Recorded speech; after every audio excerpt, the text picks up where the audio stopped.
Welcome back to the Padilla Family Homestead. We are going to make some sourdough tonight. Now, I shared a recipe that I had followed in a cookbook before for making sourdough focaccia. And I have since tweaked the recipe to something I like a little bit more. And so that's what I'm going to share tonight. Plus, I'm going to make some sandwich bread for us to put away in the freezer. One of the things I like to do is bake a few things if I have enough sourdough starter for that and if I plan ahead for it. So we'll have sandwich bread for the week if we want it, and I'll put it in the freezer so it stays fresh. I'll put it in sliced.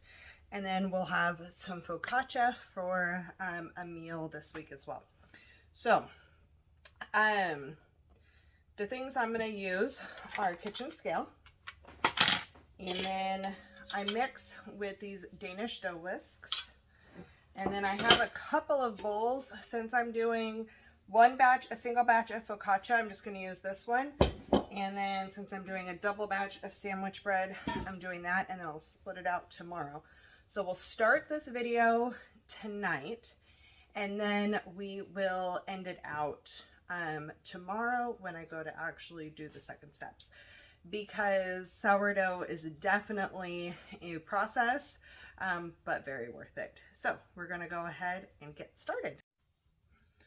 Okay, so I'm going to angle you guys down here, and I follow the basic steps of the recipe, but I switch out a few things and do some things differently. So I want to make sure my scale's set on grams and that I zero it out.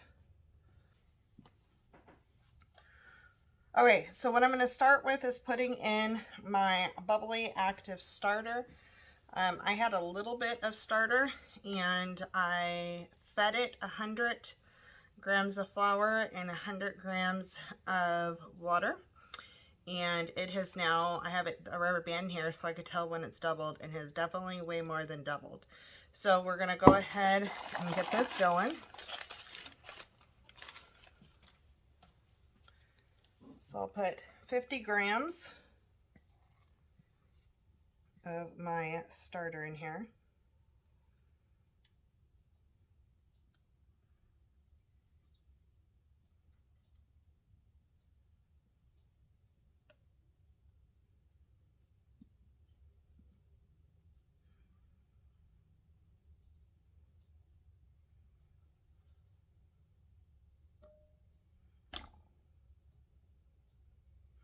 All right, it's 52, that will work. Set that back down. And then I need 375 grams of cool water. You need to make sure it's unchlorinated water, and I didn't take any water out of our tap ahead of time and let it sit for the 24 hours, so I'm just using some bottled water. So I'll zero this out.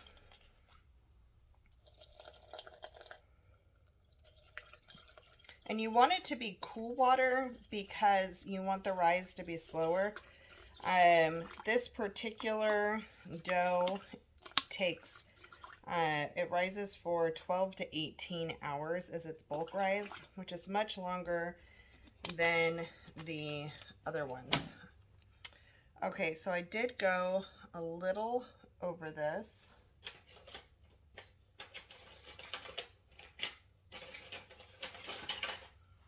And I am just going to scoop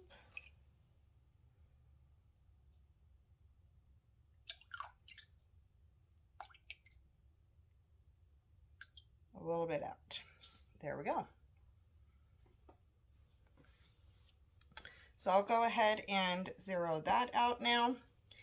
And the next thing I'm going to do is add in honey. Now, I've used all different kinds of honey in this. I've done my wild orange blossom honey. I have done some blackberry honey. My favorite honey to use, though, is the honey that's from my fermented garlic and honey. And so it has a nice garlicky flavor as well as the sweetness. So I want 20 grams.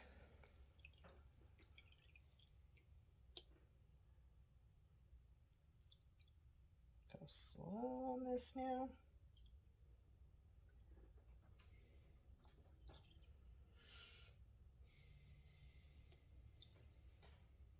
I don't want the little piece of garlic to pop out of here. This adds a really, really nice flavor.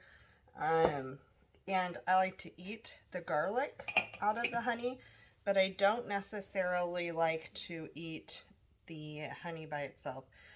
So adding it into a few things is great. All right, so I'm going to go ahead and use one of these Danish dough whisks and kind of stir that. And you can see my sourdough starter kind of floats. So that means it's pretty active, and it should make a good rising bread. And I just use this instead of the fork to get going. And you always want to make sure you wash your hands ahead of time.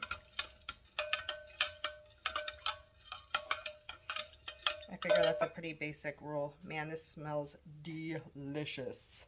Okay, so the next step is to add the flour. Now, I had been using all-purpose flour in this, which is what the recipe calls for, and I have since started doing something else, and I really like it. So it calls for 500 grams of flour, and I do 300 grams of spelt flour, which is more of a whole grain, and it adds this delicious flavor. I really like the flavor of spelt flour,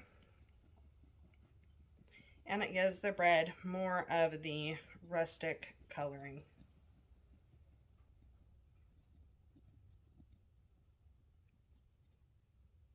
Okay, so we're at 300 of the spelt, and then we'll do 200 grams of unbleached all-purpose to make it the 500 grams. And this all-purpose gives it the lightness that you still want, but it's not all of it. And you're getting more nutrients. The spelt is considered an ancient grain, and the nutrients are very different than using an all-purpose. Okay, the next thing I need to do is add 9 grams of salt.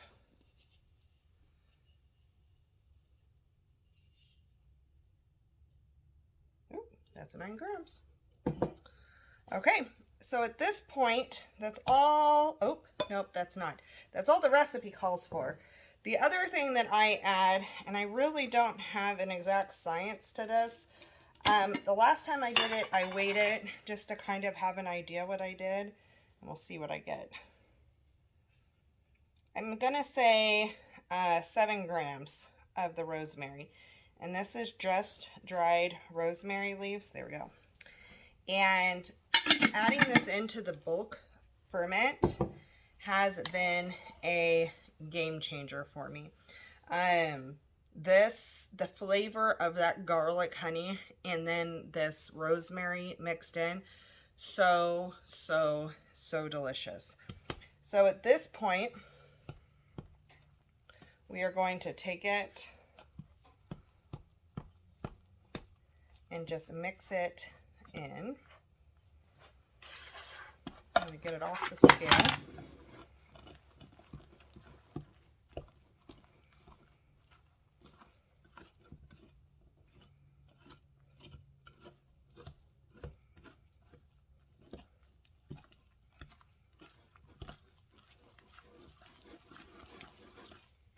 This dough is not really going to come together and form any type of ball. It is going to be a shaggy dough. I just want to make sure I get all that flour incorporated in.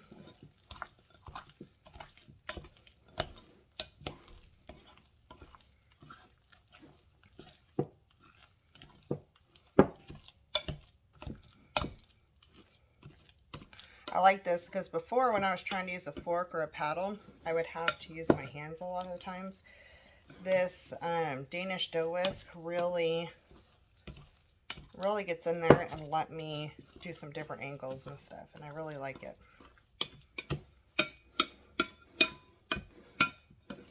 All right, so that is done. We'll cover this in a little bit, but for right now, I'm just going to set it aside, and then we would cover this with a damp towel and let it rise overnight at room temperature. The perfect scenario is 70 degrees, but you know, my upstairs stays about 67. My downstairs is not 67, and it does just fine. It may take a little bit longer, but I usually aim for that 18 hours. In the summer, definitely closer to the 12 hours. So we cover this, and then we will come back to this in the morning. I am going to take you along with me to do my sandwich bread as well, since we are doing it.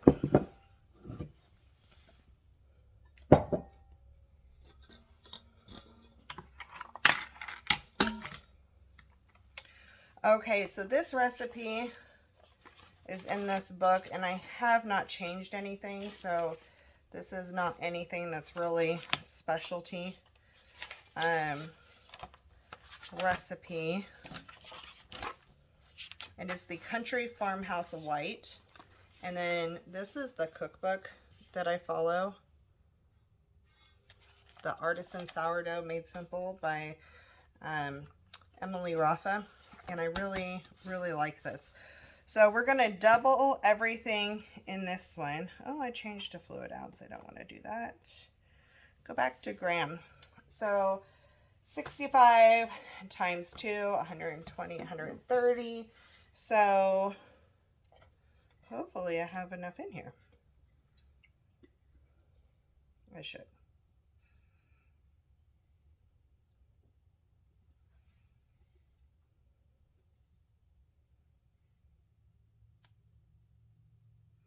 Very close. There we go. I can't believe I got it right on the nose. I never get it on the nose. So when scraping this down off the edge, when I go to refeed this, I'm going to have very little sourdough actually left in this jar. You can kind of see it's right at the bottom. So I just like to scrape down that edge. I really like these spatulas. I actually get them from Hobby Lobby for like $3.99, and when they're on sale, that's even better.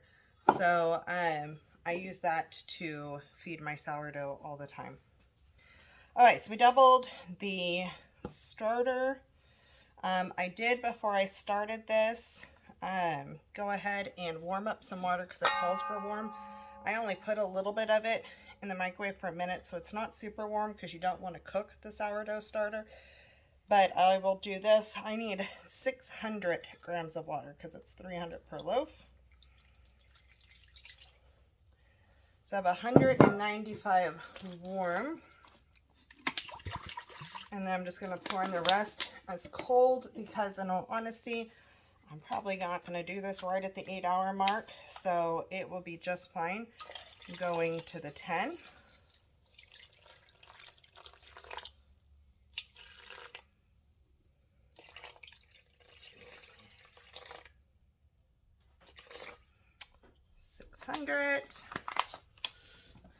Okay, then we need 12 grams per loaf, so we are going to do 24 grams sugar, and it's the one thing I forgot to grab, so I'll be right back. I'm going to use my organic cane sugar. Did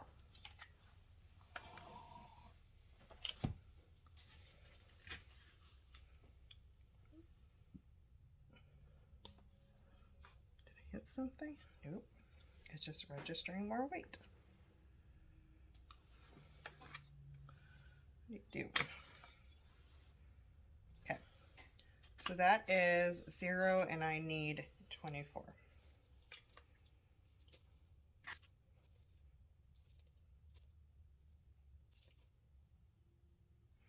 Okay, there we go.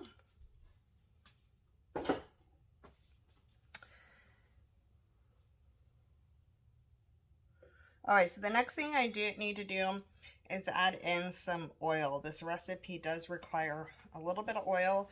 I use avocado oil, so it's 15 grams per loaf, so I need 30 grams.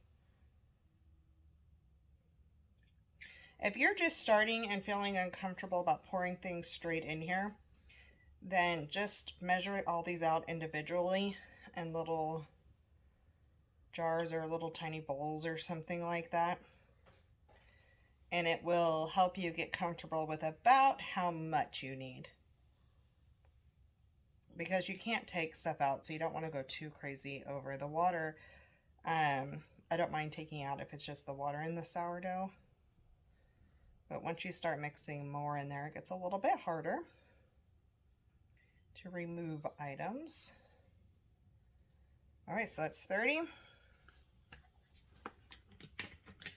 So I'm going to go ahead and then I'm going to use this other Danish dough whisk, and I'm just going to go ahead and mix this all together and let it be sloppy.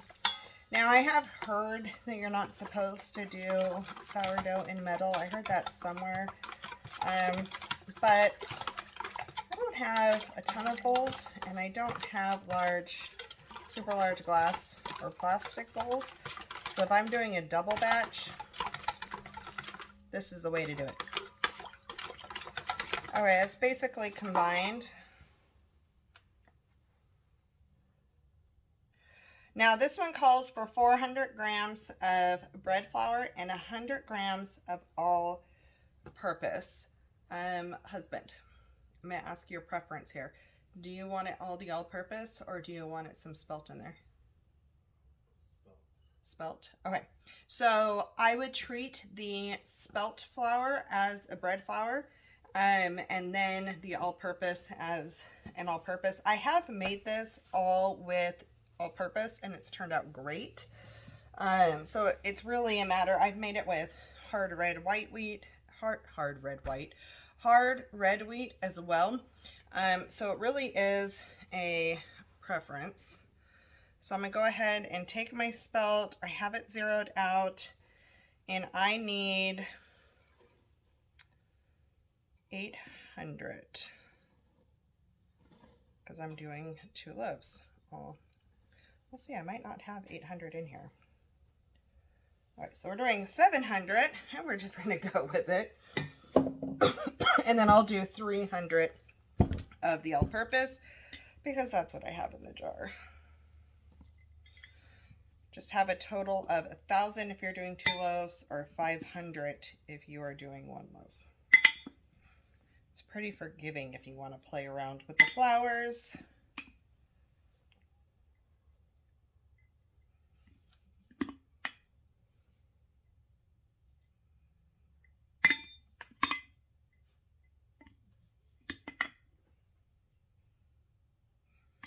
Okay. So 1,000 grams is in, and now I need 18 grams of salt. And I'm using a kosher salt. You could use, it says a fine sea salt. I'm just using the kosher canning salt because I had a lot of it. A lot of my sea salt's coarse, and I didn't feel like grinding this down. So I need 18, I'm almost there.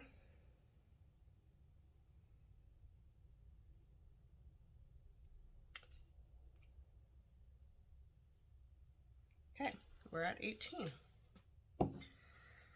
So now this one, we're gonna go ahead and mix together. I'm gonna take it off the scale.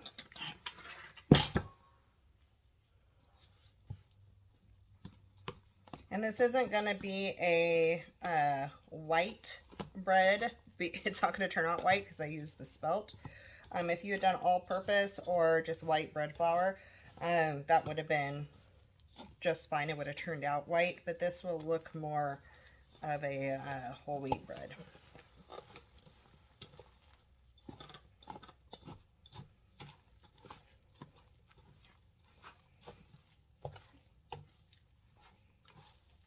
Okay, so this one I will have to do more by hand.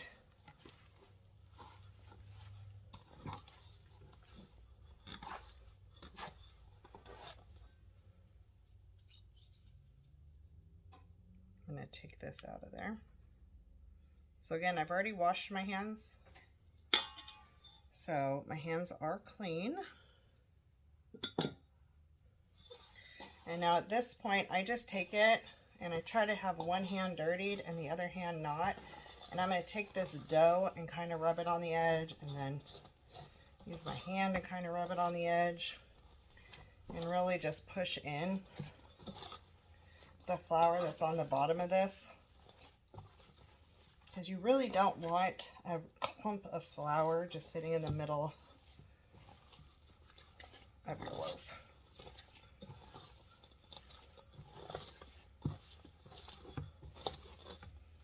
Now keep in mind, this 2 loaves of bread, I'm going to have it rise as a ball overnight altogether. Now this is the first time I'm doing it that way, but this is one that you roll out anyway, and so it shouldn't be an issue.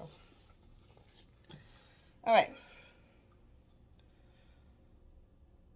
So you're going to make a rough dough. We're going to let it sit for 30 minutes to an hour, and then we'll come back and we will turn it into a semi-smooth ball, not a crazy smooth ball, but a semi-smooth ball, and then cover and let rest overnight. So I'm going to go wash my hands and I'll be right back. While I was over there at the sink, I went ahead and took a couple of flour sack towels, and just because we're a house with 2 females that have long hair, just double checking, make sure there's no hair on my towels. So I got this damp, and now I'm covering this, and it's going to sit for an hour, 30 minutes to an hour, and I'll bring you back to work on this one. And then this one, let me take this out. This is done for the night. So this one also is going to get covered by a wet flour sack towel. It is hopefully hairless. I'm going to tell you what, my huge tip for doing this is don't wash your flour sack towels, your kitchen towels, with your shower towels. I made that horrible error and I'm regretting it, so never again. I would just do small runs on it before, but now it is, I'm going to do that again. All right, so both of these are sitting here, this one for the night, this one for an hour. Before I leave you guys though for an hour, we are going to feed our sourdough, because anytime you use your sourdough starter, this is basically, instead of discarding, we made a recipe. So I'm going to go ahead and I'm going to get this fed, and I'm going to feed with equal parts water and flour, unbleached flour. And because I'm not planning on making anything in the morning, I'm doing 50 and 50, or as close to that as I get. So we're going to do 53 and 53.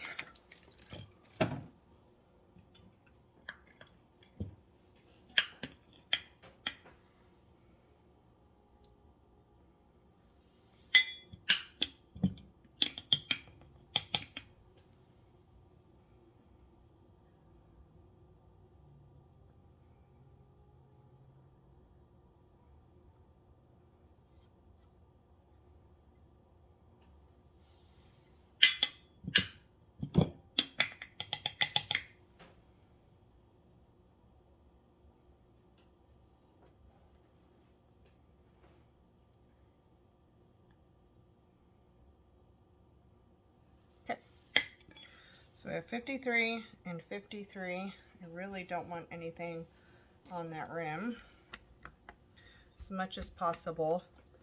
And I just stir this all in And really scrape down that edge because we don't want stuff building up on that edge as much as possible. And again, you don't want to just leave raw flour in there.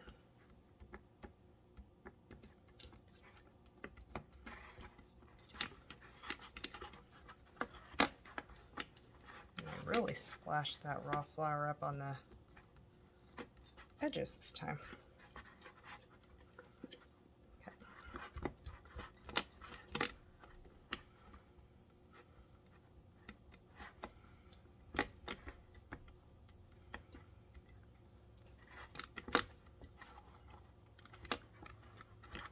And then you'll get your routine on how often you change out your jar, because I don't like old crusty stuff on here.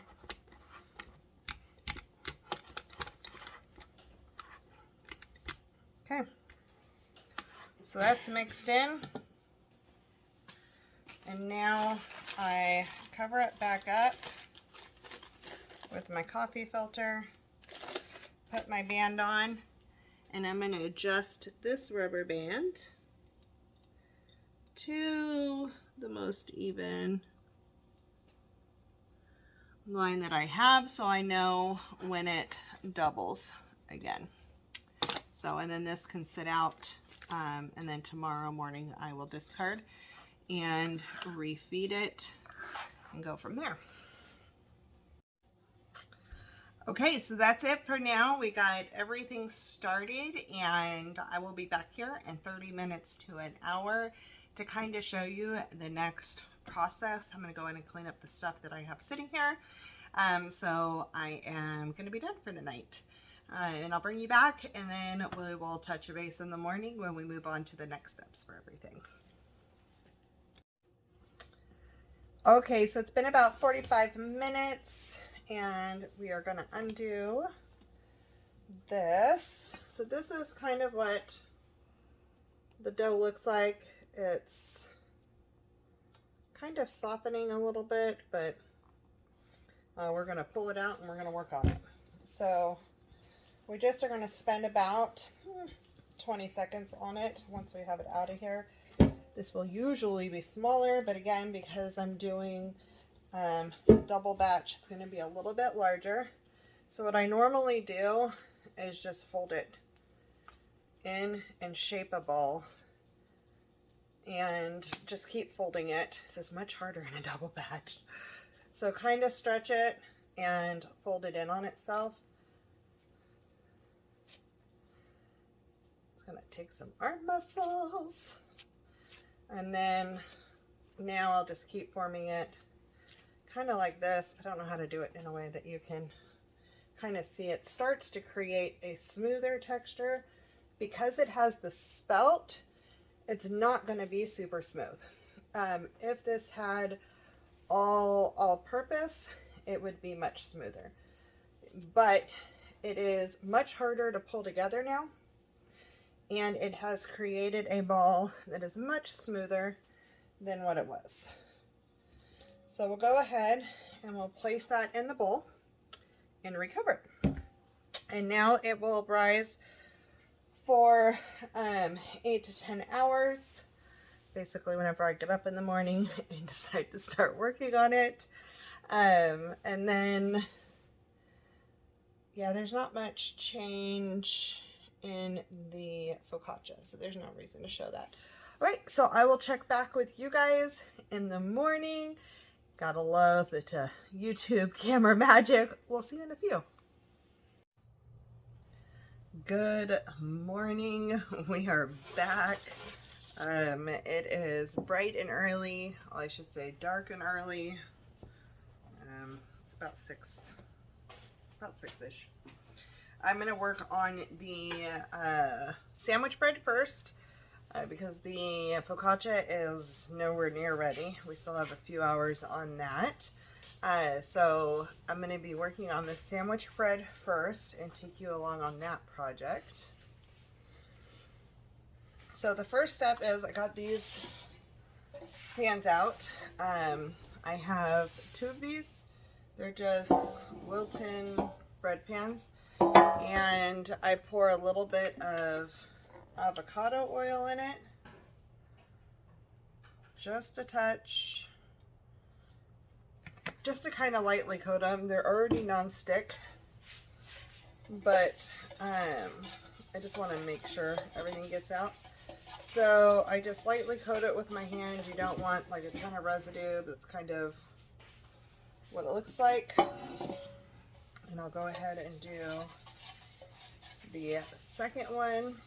And I'm going to bring you guys down to look at the counter again so you can see what I am doing when it comes to working on the bread. So I'm going to wash my hands and bring you back and so you can see the counter. Okay, so the first step we need to do is wipe down the counter, which we've done.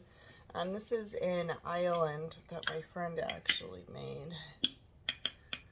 And I'm going to take some all-purpose flour. Since I'm doing 2 loaves, I'm going to put quite a bit down here. And I'm going to make a pile off to the edge. And then I'm going to flour up my surface slightly.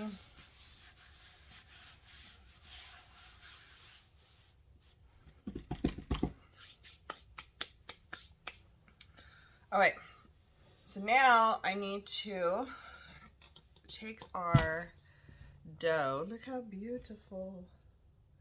And I'm going to split this in half. Let's see if I can show you guys here. So it should be somewhat stringy, and it is, which is really good. So I'm going to take this and just split this in half for my 2 separate loaves. Don't know if my half is really half, but that works. All right, and we're going to take this and kind of just stretch it into a rectangle.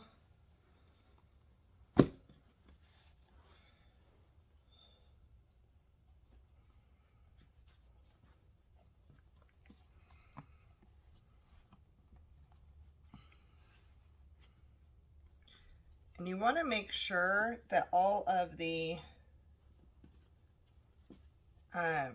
bubbles, if there's any bubbles, are kind of popped out.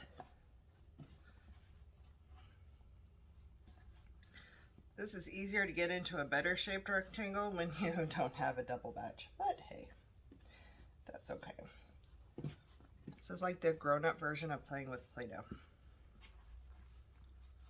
But we get to eat what we're making at the end.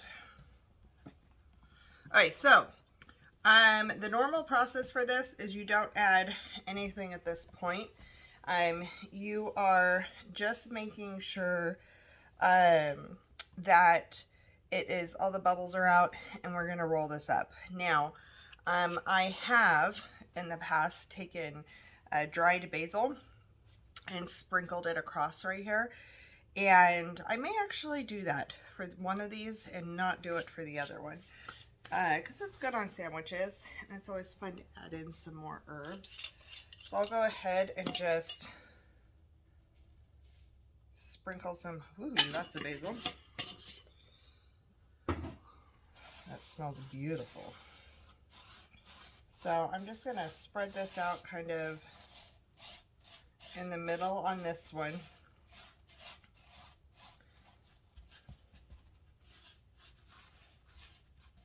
Okay. And then you're going to roll this up. And I'm going to take it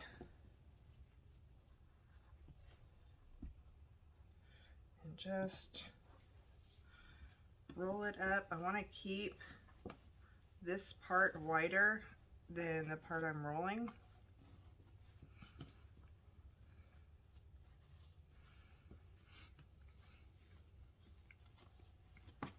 Okay, so we'll go seam side down. I'm kind of going to tuck this edge, and I'm going to kind of tuck this edge closed. And this now has to sit. It says 5 to 10 minutes. I usually don't leave it for the full 5 to 10 minutes. But I'm going to lay out more flour for the next one. And then this can just sit on the edge right here.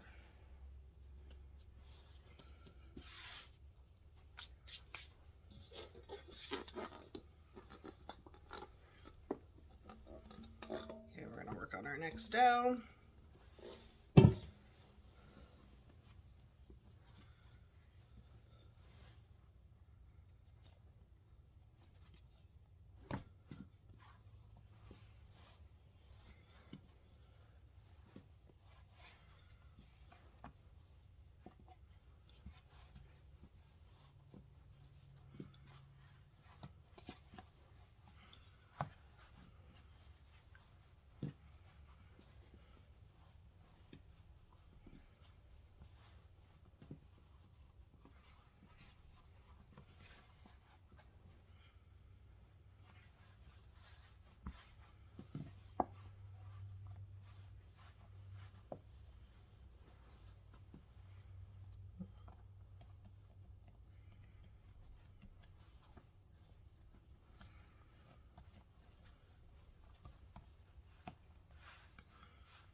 All right, so I usually skip that resting here for 5 to 10 minutes. Me just having it rest here for a second seems to work usually. So I'm going to take a pan and I am just going to plop this into the pan. So this is my basil loaf.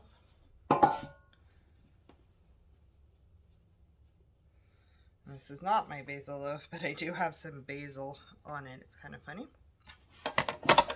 So now we're going to take the same towel that was covering them earlier, and we're going to go ahead and cover them again, and they are going to sit here for 1 to 2 hours. I'm probably going to err on the side of 2 hours since we have to wait for the focaccia anyway, and it's a little cooler in the house. So this is the next step, so you can see where they are, and hopefully they rise up more.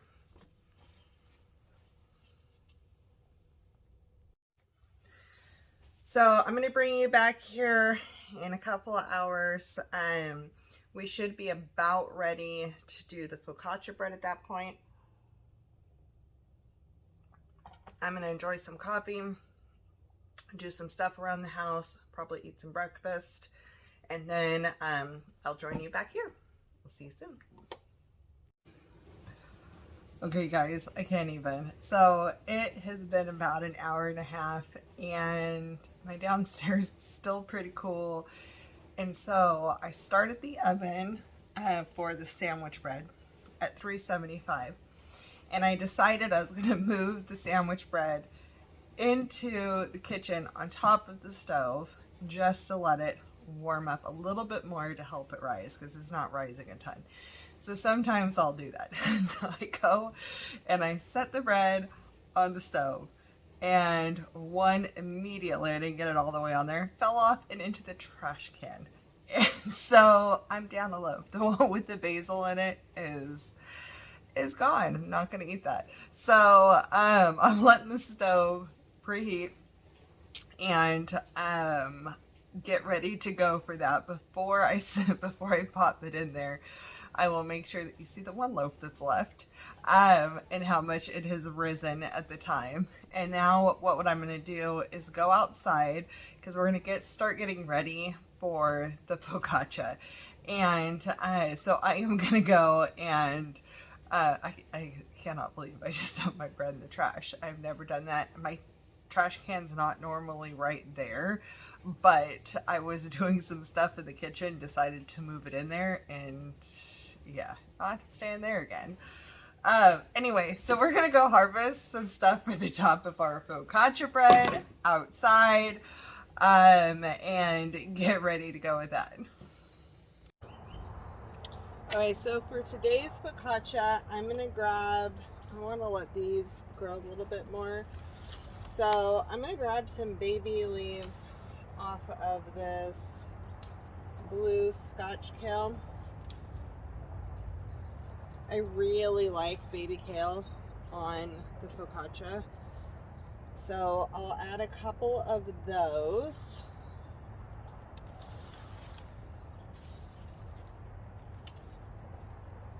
And then we're going to do a couple of these mustard leaves.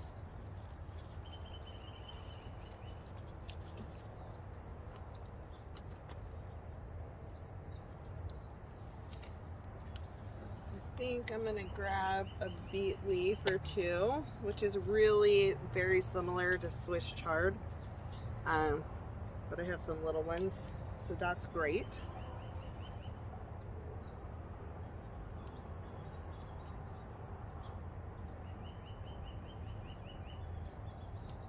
I've never done these before, but I'm going to try some carrot greens on the focaccia and see how we like that. And then I'm going to grab some nasturtium and chives from this planter over here. So most of my nasturtiums are gone with that chive. Most of them I've already pulled, but I have this one planter here that has some. And nasturtiums on focaccia is honestly like my favorite thing. So I really want to make sure I get some of these.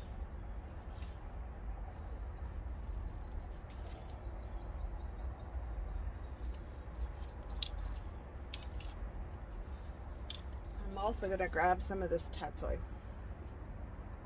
Super tiny. So I really like baby greens on my focaccia. This is what we'll use to decorate it. And I'll take you back in and we'll talk about some other things you can do. Okay, so I've got my greens, which I will rinse off here. And I wanted to talk about some of the other things that you can do on your focaccia bread for toppings. And you can take and use some garlic, which I probably will do a couple of cloves of garlic, a few cloves of garlic on there. You can do cherry tomatoes split in half. You can do some bell peppers or like those mini sweet snacking peppers, or even spicy ones if you want, and do them in thin rings on there. I've taken carrots and peeled all the way down, and then taken those peels and curled them and made like little rosettes and put it in there. Super yummy. Radishes are good on there, just thin slices of radishes. You do fresh herbs or dried herbs on there. I do have the rosemary inside, and I prefer that flavor inside, but you can add more on the outside. And then there's so many things. The sky is the limit on what you can put on it. And then I always top with this Celtic sea salt flower of the ocean. I get this from Azure Standard, and I end up just buying it in the 6-pack. I mean, it's the flaky sea salt, and it's super great for topping the bread. It's delicious. So here in a little bit, I want to rinse these, let them dry off, and then we are about to start the focaccia bread. I cannot believe I dropped my bread in the trash. I'm so sad right now. Yeah, I'm sad. All right, let's see. This is what the focaccia looks like, just so you have an idea. It's kind of cool to do it in the clear container because you can see all the big old bubbles throughout it. And it's not super jiggly. I mean, this could probably rise some more, but it has to rise another couple of hours after the next step, so I want to get it going. All right, so I will be back in just a second to show you some of these next steps. Okay, so I am going to bring the camera down. We're going to show you what how to start this focaccia. Well, do the next step of the focaccia. I'm using pie dishes. So for a double batch, I can fill it's bigger than a 9 by 13. Like it's that bigger like Pyrex dish or Anchor Hawking dish or whatever. I could fill that and it'll be puffed up and a little bit thicker. Now, I usually do a single batch in that as well, and then it goes out really thin, and we prefer thinner. So with this, I could do a single batch in here and have it be really puffy and thick, but I'm going to split my single batch out between two of these. That way it's thinner, and I can use that for a sandwich as well because it'll be so much thinner, and I can just cut it in half. And that's just how we prefer it.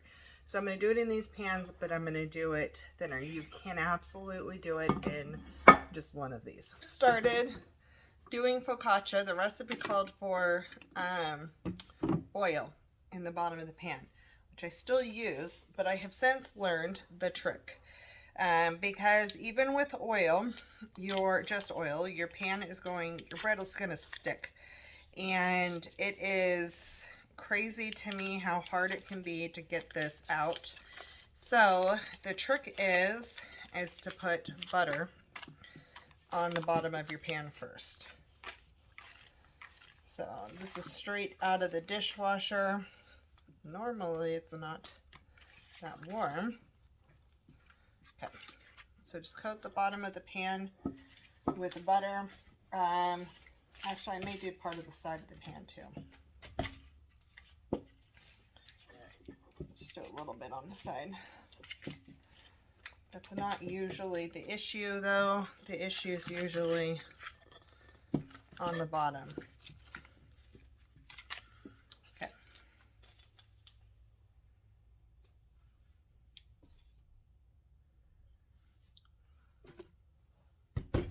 Alright, so next I'm going to pour some oil in here. I kind of just eyeball this.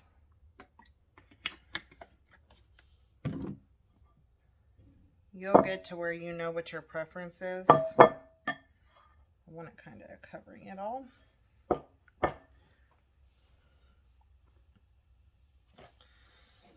Okay. Ooh, yes, look at those strings. I don't know if you could see the strings when you pull it out. This dough is actually really cold still. Man, I wish you guys could smell this right now. I hope you make it so you can smell it. And I hope you have fermented garlic and honey because it adds a different layer. All right, so I'm taking half of it and putting it in here. I could put the whole thing in again, but I'm not going to. I'm taking half of it, and I'm going to go ahead and pop it upside down after that.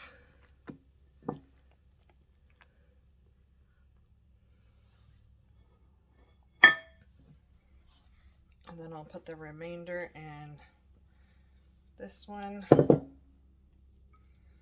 Kind of flatten it out just a little bit. All right, so at this point, we're going to cover it again. Let me wash my hands and I'll be right back.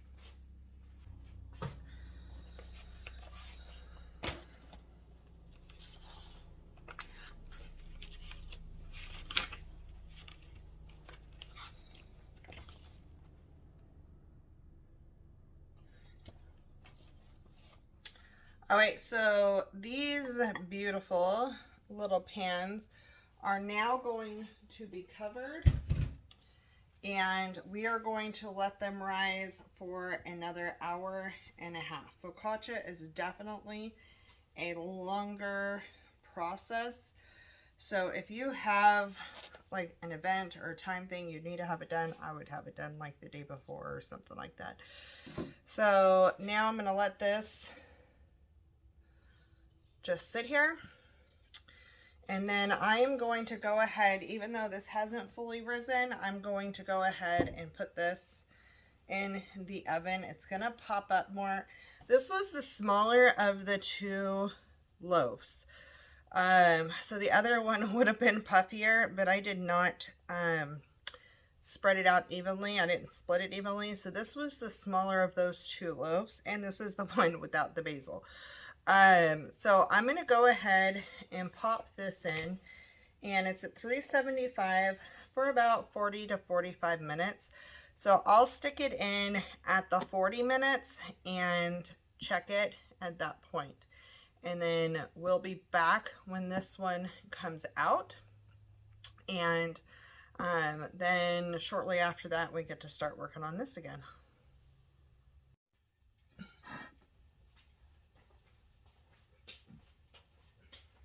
Okay.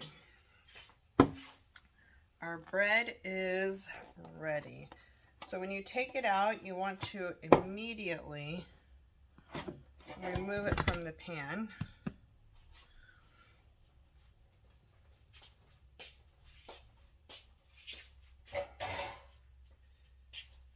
And then at that point, you're going to let it cool for at least an hour. And you can see it broke here and it kind of broke here, but this is beautiful, and this will make beautiful sandwich bread. So it smells really good. I love the smell of Spelt. So we're going to let this cool, and we are going to start decorating here very shortly our focaccia bread. Yeah, this is already starting to get puffy, so we're getting close. Okay, so we'll be back in just a minute. Okay, so we're at the point we're getting ready to decorate our focaccia. I'm gonna get this head of garlic broken up.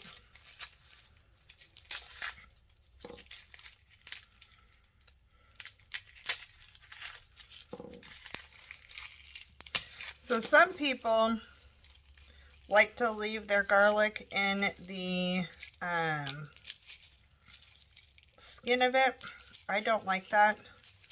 I want it ready to just eat. Some people take it off and they'll like pop it out and then rub it all over their focaccia.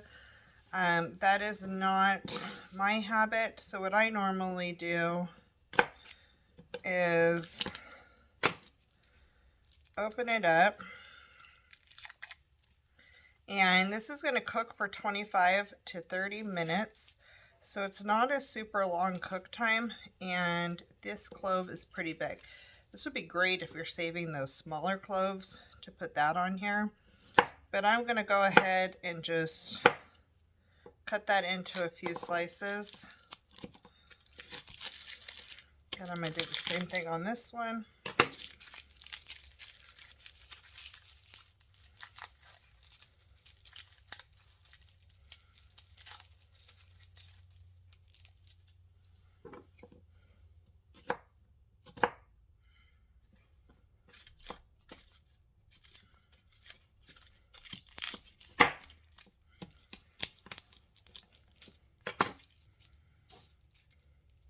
Oh, this is too close.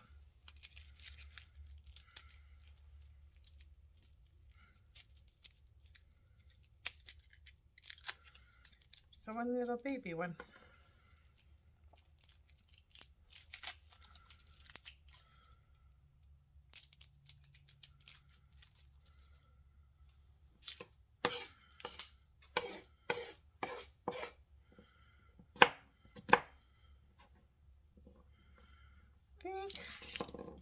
I think that'll be good. I'll do one more. Oop. Just put that smushed one all over the top.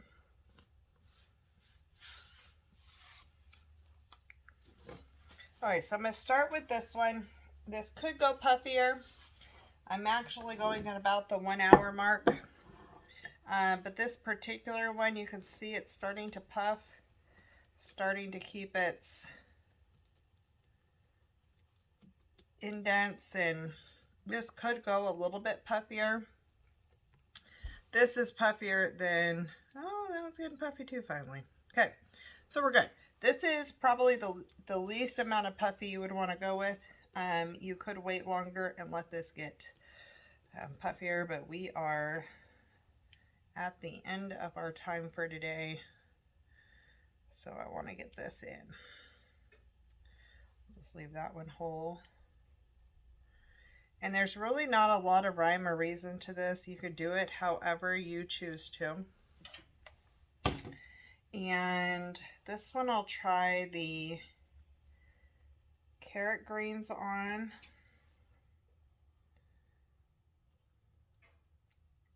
I think I have another one. Here I do.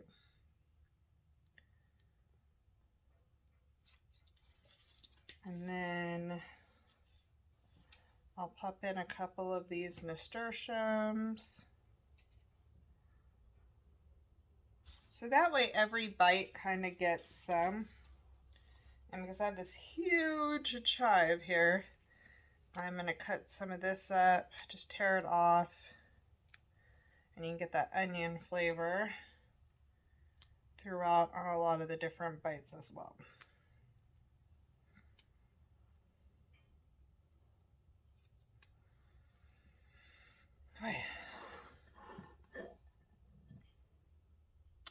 So it's super pretty. So we're gonna leave that one like that.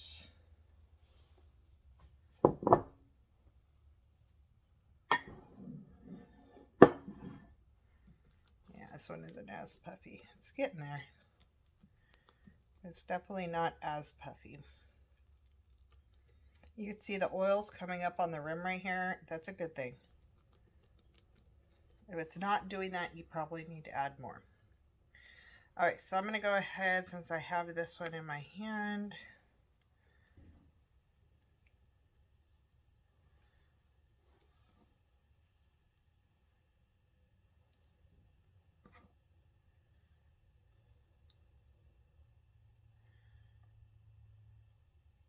I just got my hair in it. Good thing this is just for us. If I'm cooking for other people, guys, I put my hair up and so forth when I'm cooking for other people, but this is just for my husband and I. So we are not sharing this with anybody this time around, so I'm not super concerned about it. Okay, I really want to try some of these because I haven't had these before on there. And nasturtiums are my favorite. So make sure we add those in. Add the beet greens. There we go. And I know, maybe I will do a mustard. Do a mustard around the edge over here.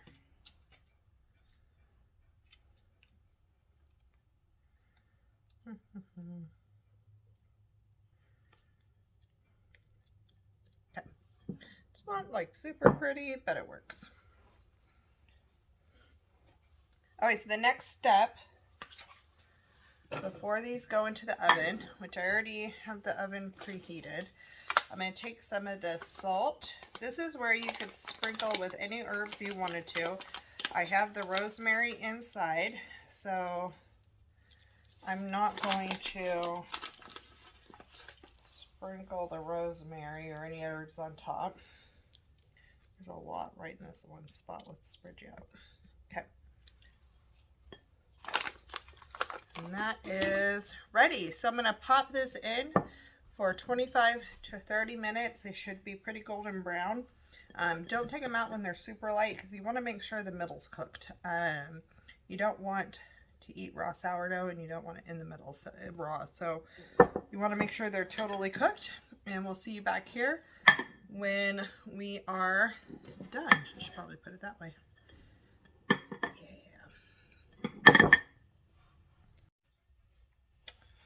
Okay, I'm going to go ahead and slice up our bread here and get this going. Oh, that looks so good. So these smaller ones we use with just like a side. to go with some soup or something else along those lines. But once we get to this size, we'll use this for sandwiches.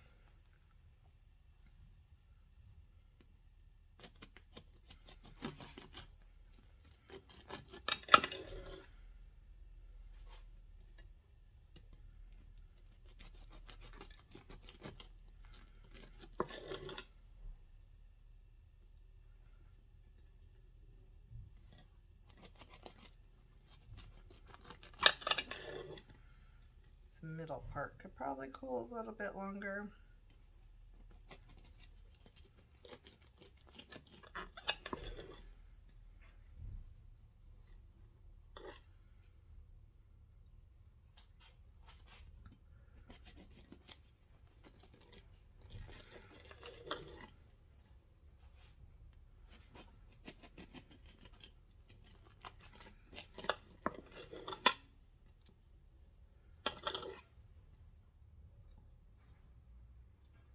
I think I'm gonna let that cool a tiny bit longer before I keep going, but I am gonna eat this piece.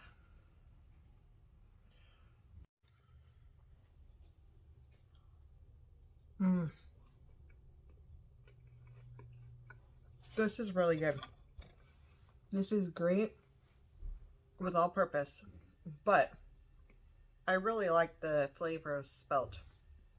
And just give it a try. I know a lot of people, I haven't had einkorn flour before, but Spelt is another ancient grain, and my daughter is gluten intolerant, doesn't have an allergy, but has an intolerance.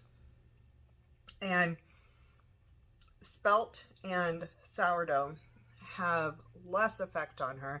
It could still bother her if she eats too much of it, but it has less effect on her than but bread's made with all-purpose and so forth.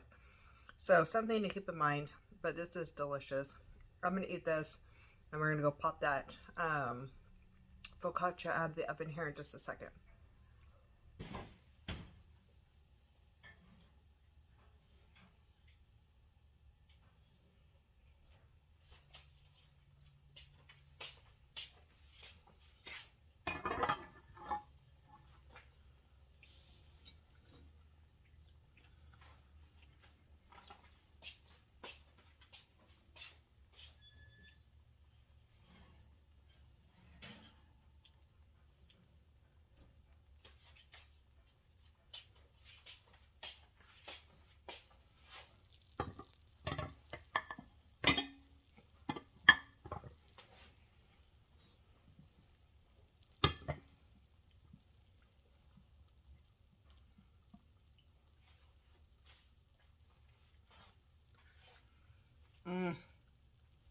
It looks delicious. So you will see the bubbling. You might be able to hear it, but I know you could see it right there. So the oil will bubble down, and then it's actually going to go into the bread. I feel like I could have been done with this one a little bit earlier, but these look delicious. My house smells so good right now. So I will let this cool down quite a bit before we slice into it and try it. Oh, this right here. This is what it's about. I know this is bad because I want to eat it, but do you see that crispy, salty kale? Oh yes, that on the bread is delicious. Okay, we'll let this cool down. I'm going to bring you down for a better picture of these, and then we will slice this up and eat it. Okay, so I hope that you enjoyed the process. I know it was a lot of back and forth between multiple recipes, and I dumped one in the trash accidentally.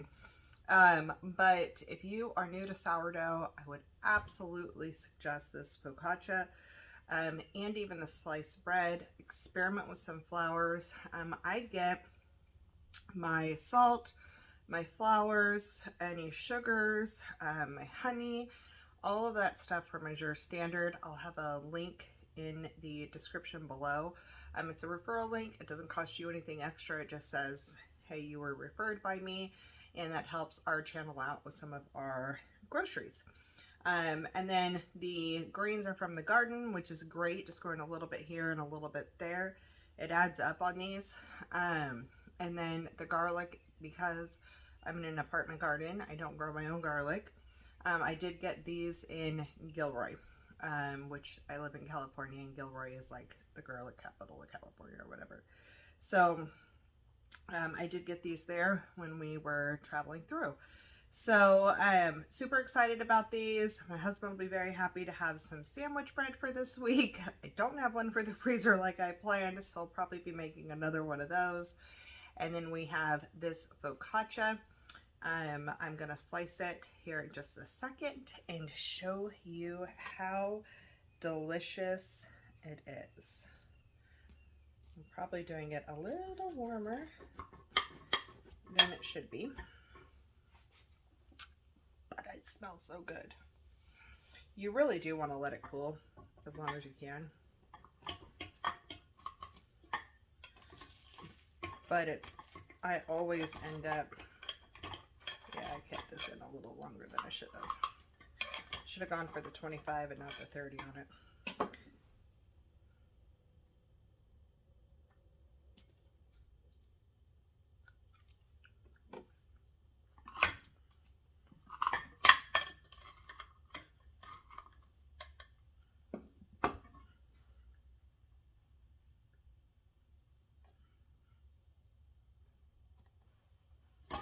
Okay. I'm going to show you, let's see if I can do this without burning myself. Show you the thickness there. So once this is cool, it will come out all in one piece, but I'm cutting it while it's still hot and really extra soft. So mine peeled a little bit. Sorry, it does not look delicious. So it did come off. The bottom's not burnt, so we're good.